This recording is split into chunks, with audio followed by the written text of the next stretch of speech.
It was raining, and the train station echoed with hurried footsteps and distant announcements. Amid the noise and chaos stood a young woman clutching a crying toddler to her chest, her coat soaked, her hair clinging to her forehead. The world moved around her, but for her, time had stopped. With trembling fingers, she held out a few crumpled bills to the ticket agent, her voice breaking as she whispered, "I'm sorry, I can't pay." That woman was Lena Carter, a 27-year-old single mother who had lost everything in the past year, her job, her home, and nearly her will to fight. Behind her gentle eyes were sleepless nights, skipped meals, and silent tears. Her son, Eli, just 3 years old, had been sick all week. Lena had spent her last dollars on his medicine, and hadn't eaten since yesterday. The ticket agent, cold and indifferent, didn't even look her in the eye. "Next," he muttered.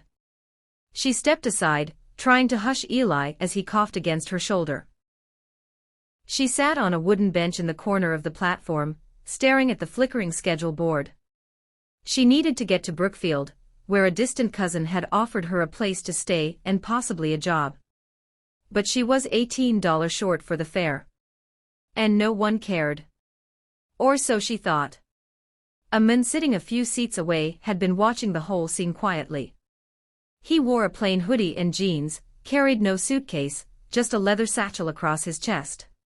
He stood, walked over slowly, and sat beside her without a word. Lena stiffened, hugging Eli tighter. After a long pause, he gently said, "Is your son okay?"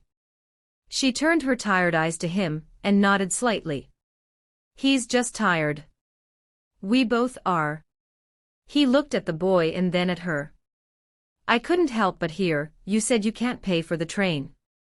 She hesitated before nodding again, shame burning in her cheeks. "I might be able to help," he said softly. "No," Lena said quickly. "I'm not asking for anything. I just—" She stopped, realizing she was too exhausted to even finish her sentence. "I understand," the man said. "But let me help anyway." He walked up to the counter and paid for 2 tickets, 1 adult, 1 child, to Brookfield. Lena stared in disbelief as he returned with the paper slips. "I can't take this," she said, shaking her head. "You already have," he smiled. She finally looked at him properly. He didn't look rich. He didn't have the air of someone trying to impress. There was something different, calm, grounded, almost familiar. "I don't know how to thank you," she whispered. "You already did," he replied. They sat in silence for a few minutes until she asked, "What's your name?" He hesitated. "Matt." She smiled for the first time that day. "I'm Lena. And this is Eli." As the train arrived, Matt offered to help her carry her small backpack. On board, they sat across from each other. The motion of the train soothed Eli to sleep in his mother's arms. She looked out the window for a while, then back at Matt. "What do you do?" she asked.